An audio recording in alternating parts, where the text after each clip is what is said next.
All right, folks, hello. Happy August 2021. And today I want to take you on the August garden tour. This is a special time of year for sure. I feel like I probably say that all the time. There's something special about every month in the growing season, but August is definitely a point where the garden has reached a peak. I would say at least here in Michigan in Zone 6B, where all of my annual planters have really filled out. The roses have already bloomed once in June, taken a little break, and now they're starting to bloom again. Everything's filling out. The tomatoes are starting to put a blush on and actually be ripe enough to eat.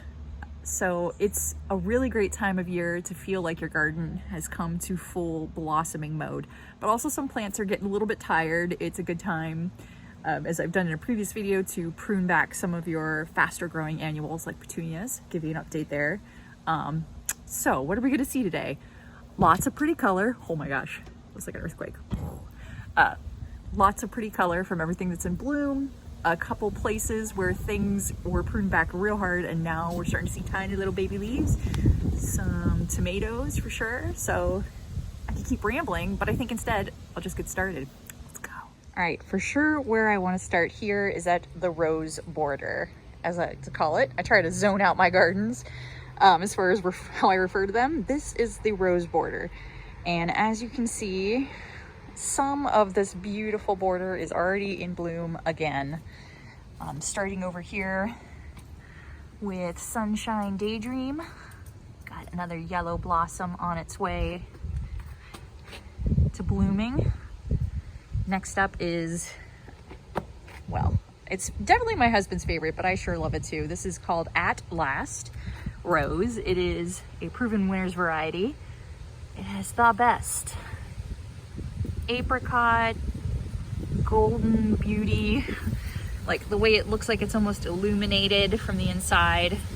It also has a really, so aside from the coloration being beautiful, it has a really nice smell. Although the downside is that I feel like insects are much more attracted, specifically the Japanese beetles are a lot more attracted to this rose compared to the rest of the roses on my border. The other interesting thing that's been happening this year that I've never seen before is that the leaves on some of the rose blooms are all pointed. Like this is more the traditional petal shape that I think of. Like this is more traditionally what I imagine, although it's still a little pointed too. I don't know if there's like a mutation going on or it's insect damage, but for some reason I get some of these blossoms that are very tiny, light, and pointed. Not sure. If anybody knows what's going on, please let me know. Drop a comment in the comment section because it's a little mysterious to me. Still, At Last is one of my most prolific bloomers in the rose border, so I want to do what I can to take care of it. And keep it deadheaded because it's real pretty. All right, next up is another favorite of mine. Maybe they're all my favorites. I don't know who I'm kidding. This is Cocoa. My dogs are arguing with each other. Going for another round of bloom. Hot cocoa. I just love this reddish, the red with a little bit of orange to it, and then it kind of smokes out to a sort of a purple, dusty purple at the end. You can see how like blossoms vary depending on the age. I mean, look at that. Lovely. Then we have Beloved, which is supposed to be more red, and it probably reads red on the video. Look at these ladies. Excuse me. But it does seem that in the heat it gets kind of pink and open up pretty wide. So it wasn't exactly as classic as I thought it would. All right, next up is Sweet Mademoiselle. I have the little names down here in case it helps you. Sweet Mademoiselle, which is doing really well. Right now it's, I believe, yeah, tallest rose on the border at the moment. I mean, my goal is eventually, they were all planted different years. So my goal is at some point to actually prune them so that they're the same height and then create this ombre effect. But again, we're not quite there yet.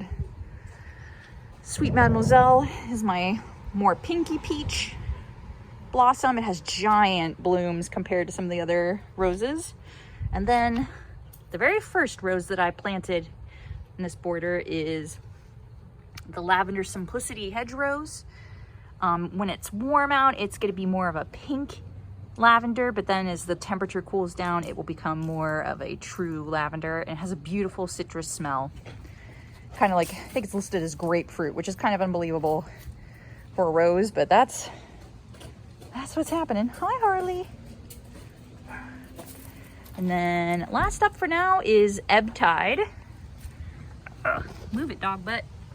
Ebb Tide, which will be a purple, but it hasn't quite come into bloom yet. And I'm a little worried looking at it because it seems like there might be a little bit of damage going on here. I do spray my roses for fungus and pesticides.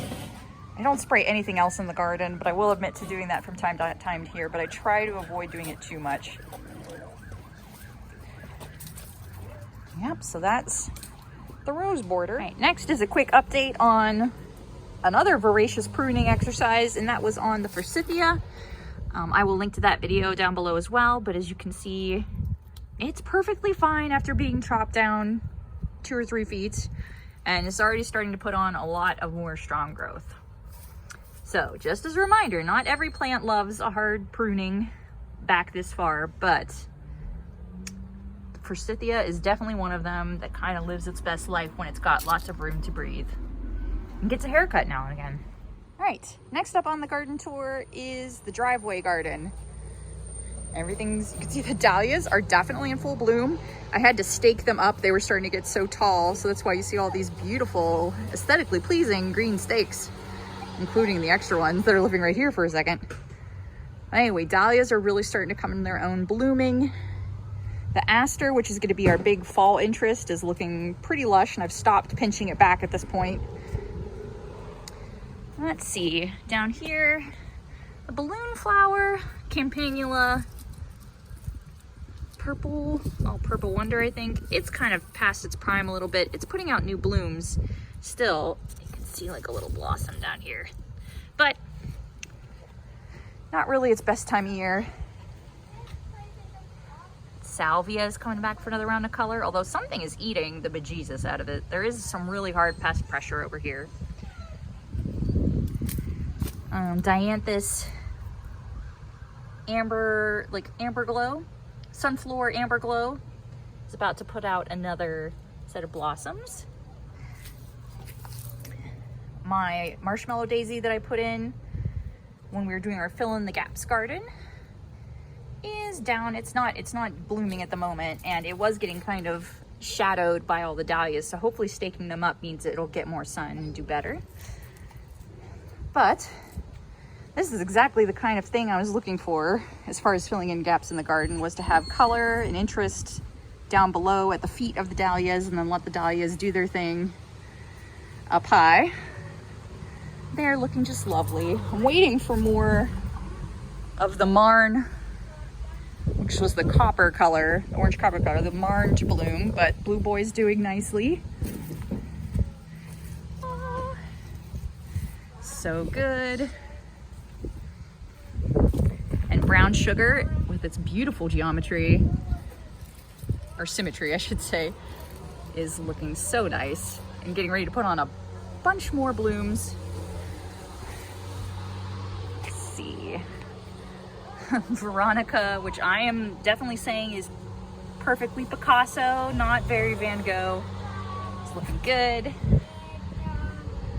Coneflowers, Powwow White, and Echinacea Lemon Drop looking good. So my phlox continue to come back. I've read and been told that this is the time of year when phlox really puts on a good show, when a lot of other things in the garden are flagging, so hopefully it establishes itself over time. This is only its second year in the garden. I believe this is the one that my neighbors were kind enough to let me dig up from their garden, so this is really only its second growing season, and last year it really didn't look like anything at all, so it'll get better. Hostas, and then these black-eyed Susans are just amazing. Pretty. Yeah. All right, and then a quick glimpse at the front here. I just want to show you how pretty. Like I said, the containers really fill out by this time of year. So up here we've got the rock and blue suede shoes, salvia, annual salvia. Got a red verbena here, diamond frost euphorbia. Kind of trying to stick it out, but it's not really doing much compared to everything else. And then the red hawk, excuse me. Red hawk sweet potato vine. And then a couple little marigolds you could see that I kind of tucked in just for fun. But like I said, this is when your planters absolutely take off and are super full compared to when you started them in the spring and they looked pretty sparse. This is why you have to give them space. And then just to brag on, once again, my new corner planting here this summer. Everything is looking lush, you know, a variety of like blue and silver tones with the wormwood, silver bullet. Let's see, the Russian sage is looking so pretty and blossoming.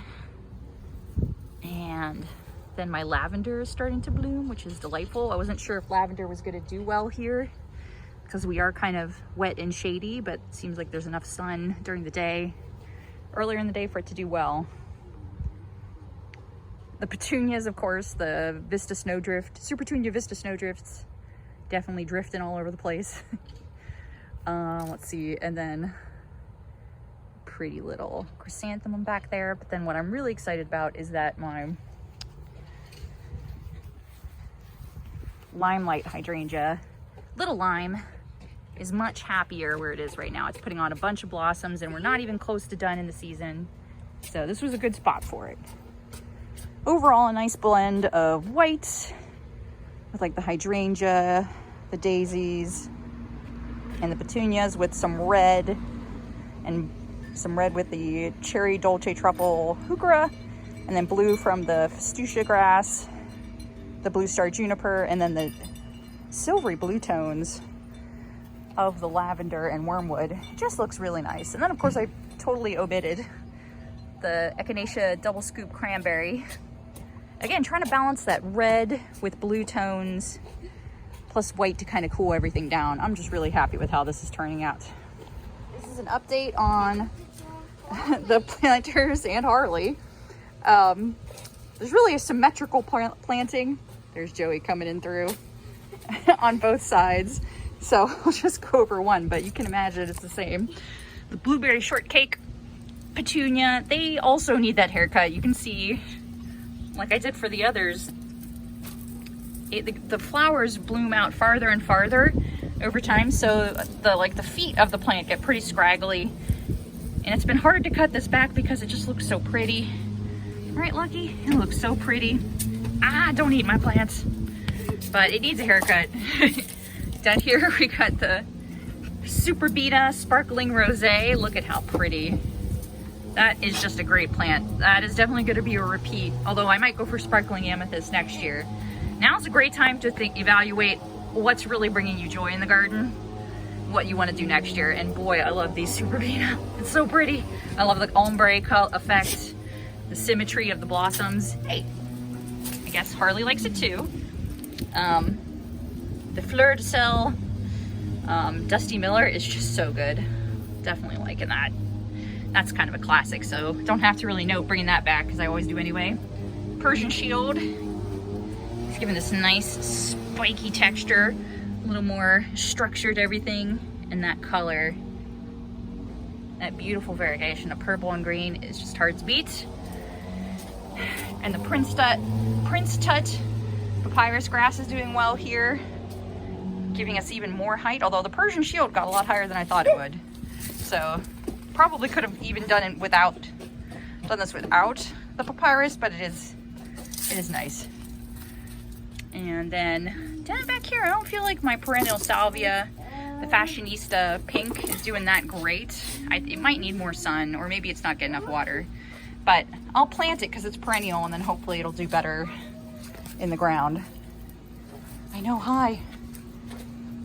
Same thing over here, although what's nice that the reason I moved over here anyway was to just show you that there are also snapdragons.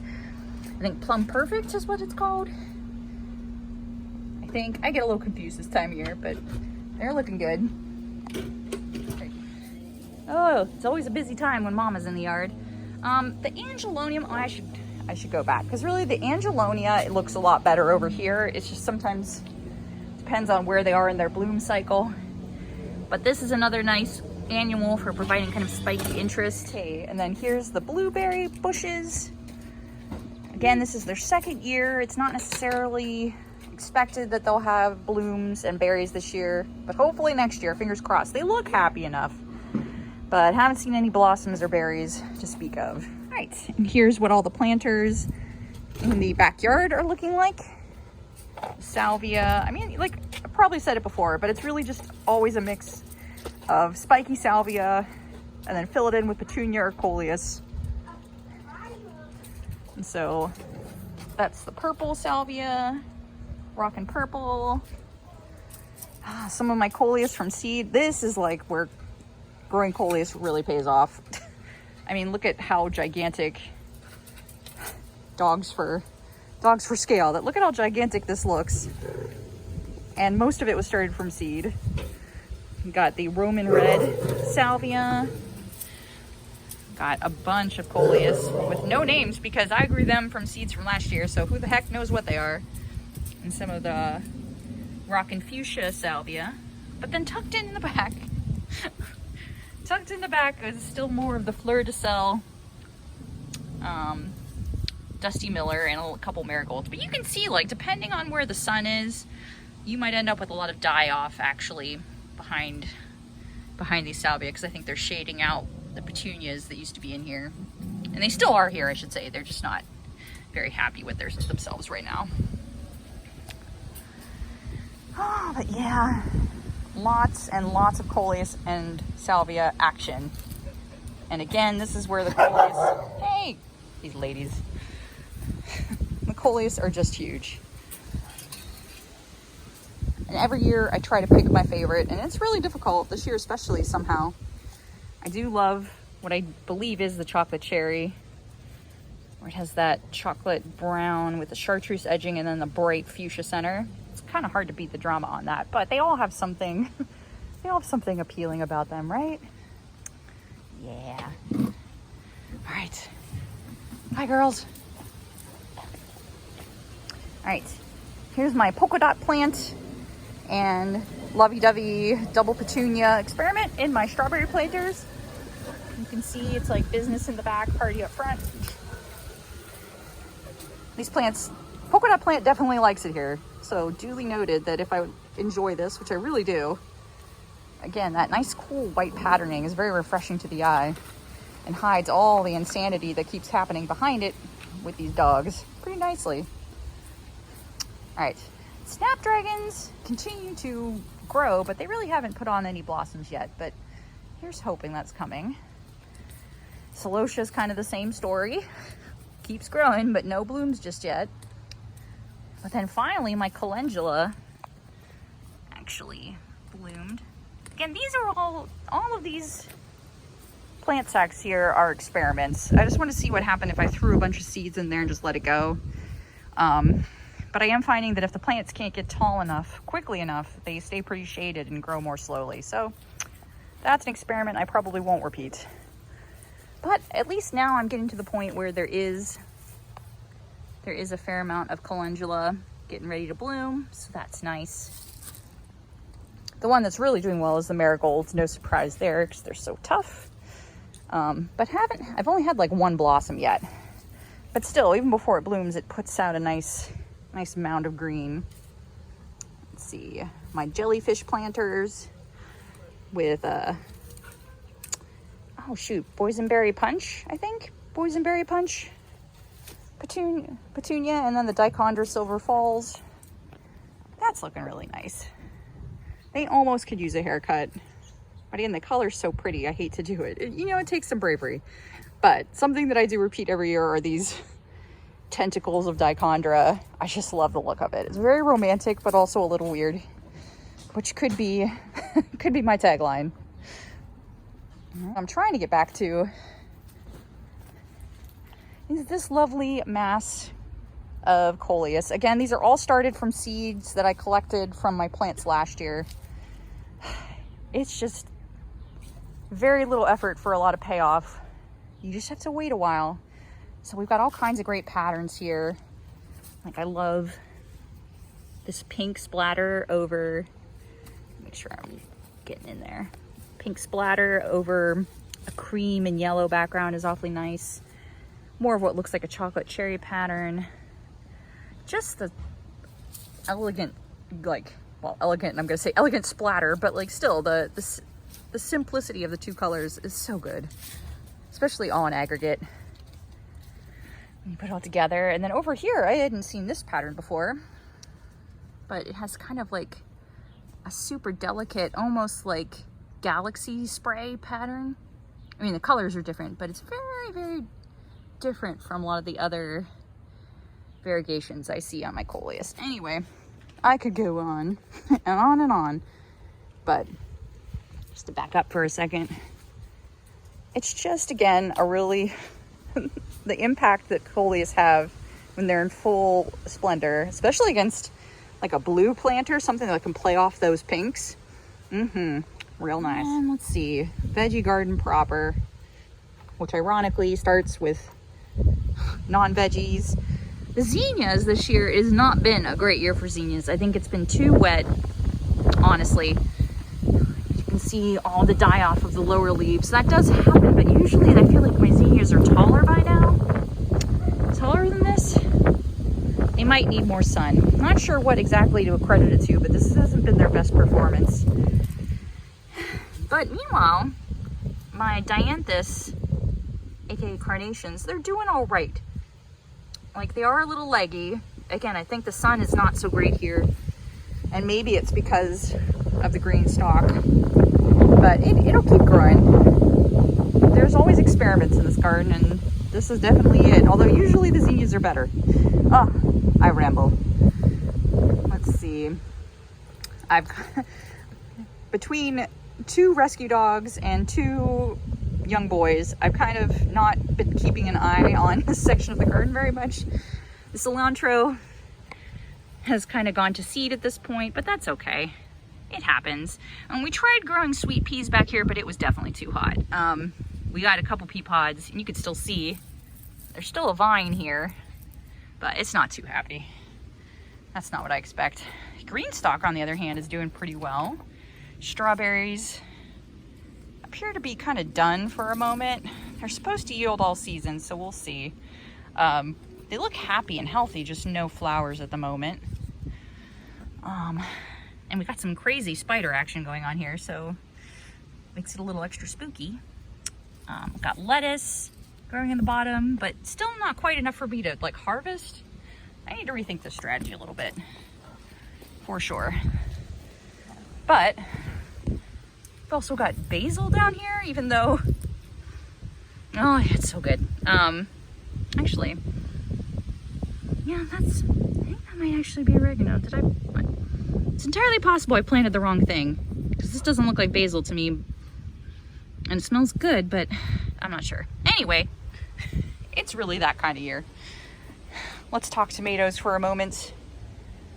Always with their little underplanting of sweet marigold. I'm gonna reach back. Oh, this big boy. I'm a little worried that it isn't supported very well, but look at that. That is my first Brandywine pink tomato off my plants. Not anywhere near done. It does have a little splitting action on the bottom, but hopefully that won't be too much of a problem. We'll see. I have about 1 million, I'll show you in all the different plants, of these green zebras. This one might actually be close to ready. Oh yeah, see, you squeeze it and it feels like a little, oh gosh, I can't. It actually has a little bit of give to it, and it's gotten a little bit of a yellow color to the striation. I have a better example that I'll show you in a moment. But we are getting lots of tomatoes ready. It still feels like a little late in the season for it, but here we are. Meanwhile, the pole beans are doing great. My husband comes out here and picks about 1 or 2, like a handful that's ready every day, and just snacks on them. And that's kind of the speed we're going with our production here. We're not really trying to stock a farmer's market stand. We're just enjoying growing some of our own stuff. So the pole beans are doing well. Here's where it gets real glorious. Oh, I gotta deadhead this. Oh, the glamour. Do you ever just take your rose petals and make like confetti out of them? That's what I do all the time. Maybe because I'm crazy, maybe because it makes me happy and I don't care. Just deadheading our white licorice rose. Yeah, this rose tree was a great choice. Number one, I picked it because I wanted something at the end of the garden to kind of draw your eye. But also because this girl wants any excuse to buy more roses. Look at that. Oh. You probably can't smell it. I'm sorry, but I can smell it. And the thing about white licorice rose is that it just has a beautiful, clean smell. A little tiny bit of lemon.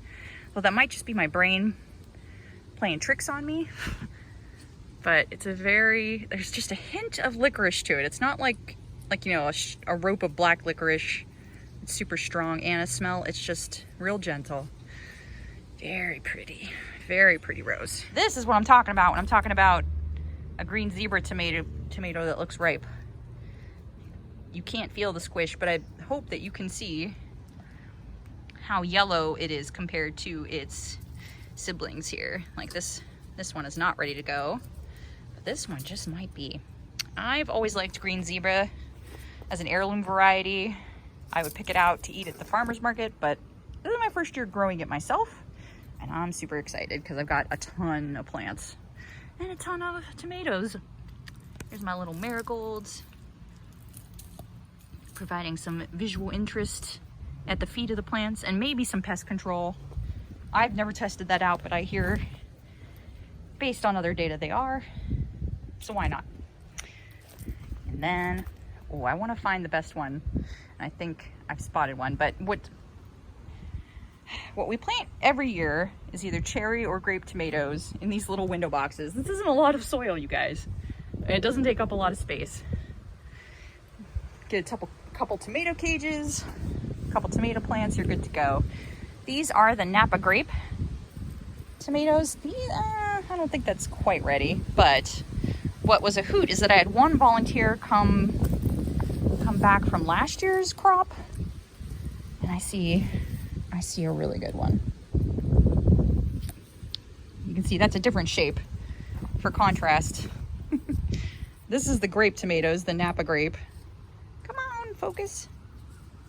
That's the Napa grape, and then this, oh, I forget what these are but they're from last year. You can tell it's a cherry tomato versus a grape tomato, and it's gonna be real good.